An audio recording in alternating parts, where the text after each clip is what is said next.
کیا مدرسے کے بچے فری لانسنگ کر سکتے ہیں؟ آج کی ویڈیو بہت اہم ہے مدرسے کے بچوں کے لیے، ان علماء کے لیے جو معاشی طور پر خود کو بہتر بنانا چاہتے ہیں۔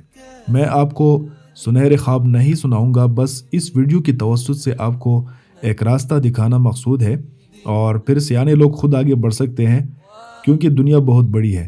اس میں خود کو کسی ایک پنجرے میں آپ قید مت کیجیے۔ دنیا میں ہر ایک ٹیلنٹ کی قدر موجود ہے، چاہے وہ ٹیکنالوجی سے متعلق ہو، آواز کی جادو ہو، یا سیکھنے سکھانے کی بات ہو۔ لہٰذا اپنے ٹیلنٹ اور اپنی جو آپ کی قابلیت ہے اس کی قدر کریں اور اس کو اگلے لیول تک لے جائیں، دنیا کو سکھائیں، قرآن سکھائیں۔ آپ نے جو پڑھا ہے مدارس کے اندر وہ باتیں آپ لوگوں کو سکھا سکتے ہیں۔ دنیا میں 1 ارب سے زیادہ مسلمان موجود ہیں، تو بہت سارے لوگ ایسے ہیں جو آپ سے سیکھنا چاہتے ہیں لیکن ان کو کوئی سکھانے والا موجود نہیں ہے۔ تو ان تک آپ اپروچ کریں، اور ہر کوئی چاہتا ہے کہ میرے بچے وہ قرآن پڑھے، اپنے دین کے ساتھ وابستہ ہوں، تو اس حوالے سے وہ فکر مند رہتے ہیں، تو آپ ان کو بے فکر کریں۔ اب گیگ اکانومی، جس کو فری لانسنگ بھی کہا جاتا ہے، یہ لاکھوں نوجوانوں کی زندگیاں بدل رہی ہے۔ پوری دنیا میں لوگ اس پر کام کر رہے ہیں۔ پاکستان میں نوجوانوں نے گھر بیٹھ کر یہاں سے گیگ اکانومی سے تقریباً $400 ملین تک کے کمائے ہیں، اور اس ملک میں جو ہے نا وہ ڈالر لائے ہیں۔ اب آتے ہیں کہ مدرسے کے بچے فری لانسنگ کیسے کر سکتے ہیں۔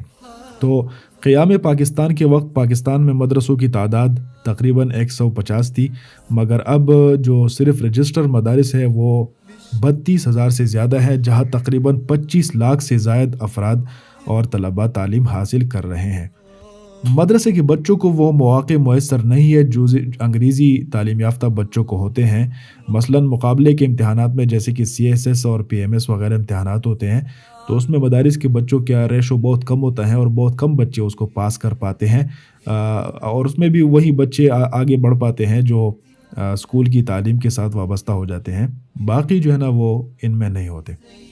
تو لیکن فری لانسنگ ایسا شعبہ ہے جو آپ کی نہ تو تعلیم دیکھتا ہے، نہ آپ کی مذہبی رجحانات دیکھتا ہے، اور نہ یہاں مواقع کی کمی ہے۔ اگر آپ کے پاس ایک ہنر ہے، آپ نے کچھ سیکھا ہے، تو آپ بآسانی گھر بیٹھ کر اس ہنر کو بیچ کر آپ پیسے کما سکتے ہیں اور اپنا گھر چلا سکتے ہیں۔ آپ اپنی اچھی آمدن حاصل کر سکتے ہیں، جو کہ ایک ضروری بات ہے، اور دین بھی ہمیں تعلیم دیتا ہے کہ اپنے ہاتھ سے کمانا چاہیے اور لوگوں کا دست نگر نہیں ہونا چاہیے۔ آن لائن تدریس کے حوالے سے آج کل بہت سارے لوگ یورپ، کینیڈا اور آسٹریلیا میں مقیم اوورسیز پاکستانیوں کو پڑھا رہے ہیں، اور پڑھا کر وہ اچھی آمدن حاصل کرتے ہیں۔ یہ کام اگرچہ شروع میں اتنا آسان نہیں ہوتا، تاہم لگن اور محنت سے اس میں نئے راستے بنائے جا سکتے ہیں۔ بہت سارے لوگ اس حوالے سے مس گائیڈ کرتے ہیں کہ اس کے لیے پہلے اکیڈمی بنانی پڑتی ہے، اور یہ کرنا پڑتا ہے، وہ کرنا پڑتا ہے۔ یہ ضروری نہیں ہے۔ آپ مارکیٹنگ کریں، مطلب اگر آپ تلاوت میں اچھے ہیں تو آپ اپنی تلاوت موبائل سے ریکارڈ کریں۔ آج کل بہت سارے ویب سائٹس ہیں، بہت سارے ٹولز ہیں جس کی مدد سے آپ اپنی آواز کو بہتر بنا سکتے ہیں۔ اپنی آواز کو بہتر بنائیں، اس کے اندر ایکو شامل کریں، اور جتنی آپ بہتر بنا سکتے ہیں اس کو بہتر بنائیں۔ پھر اس کے بعد مختلف پلیٹ فارمز پر، جیسے کہ فیس بک پر اور انسٹاگرام پر اور لنکڈ ان پر اور فائیور پر، اپ ورک پر، وہاں پر پوسٹ کریں، اور لوگ جب آپ اپنے کام کی مارکیٹنگ کریں گے، آپ کا کام لوگ دیکھیں گے، تو پھر خود وہ آپ سے رابطہ کریں گے کہ ہمارے بچے کو آپ پڑھائیں۔ تو اس طرح آپ آن لائن جو ہے نا وہ کلائنٹ حاصل کر سکتے ہیں، اور پھر آپ ان کے بچوں کو پڑھا سکتے ہیں۔ انگریزی کی بنیادی تعلیم بھی آپ لے لیں۔ اگر مدرسے کے بچے ویسے بڑے ذہین ہوتے ہیں، تو جب وہ قرآن حفظ کرتے ہیں، باقی اتنی موٹی موٹی کتابیں پڑھتے ہیں، تو انگریزی ان کے لیے زیادہ مشکل نہیں ہوتی اگر وہ تھوڑی سی محنت کرے۔ شروع میں وہ گھبراتے ہیں کہ انگریزی کے ٹینسز ہوتے ہیں، یہ وہ، لیکن اتنا مشکل نہیں ہوتا۔ آپ جسٹ انگریزی کا مطالعہ کریں، اخبارات کا مطالعہ کریں، انگریزی کا کوئی بھی کتاب آپ کے سامنے آئے تو اس کو آپ دیکھیں، اور بنا سمجھے اس کو پڑھیں۔ جب آپ پڑھیں گے تو آپ اس سے مانوس ہو جائیں گے، اور آہستہ آہستہ آپ کو پھر سمجھ میں آنا بھی شروع ہو جائے گا۔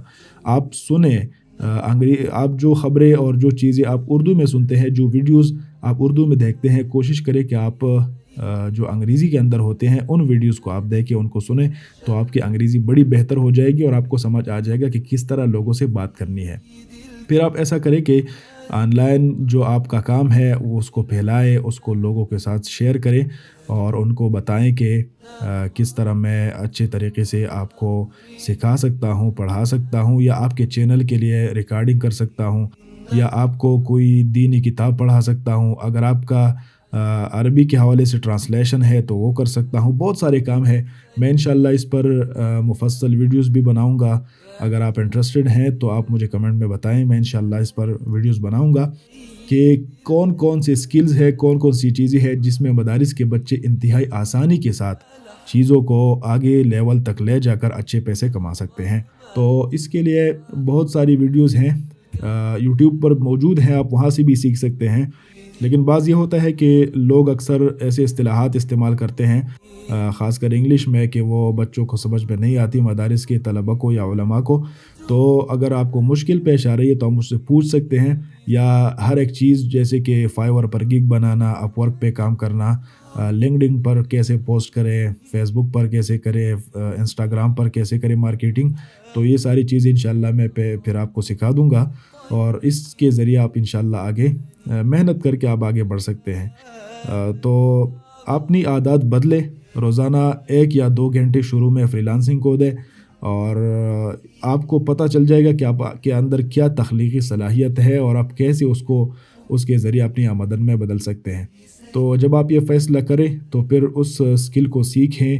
شروع میں آپ کو تھوڑے تھوڑے کام ملیں گے، کم پیسوں کے کام ملیں گے، لیکن جس طرح آپ کا تجربہ بڑھتا جائے گا تو پھر انشاءاللہ آپ کو بڑے کام بھی ملیں گے، اور آپ معاشی طور پر خوشحال ہو جائیں گے۔ پھر آپ دوسروں کو مدد کریں گے، اور دوسرے طلبہ بھی آپ سے سیکھیں گے، تو یہ کام آگے بڑھتا جائے گا۔ دنیا میں کام بھی نہیں ختم ہونے والا، اور دنیا کے اندر پیسے بھی نہیں ختم ہونے والے۔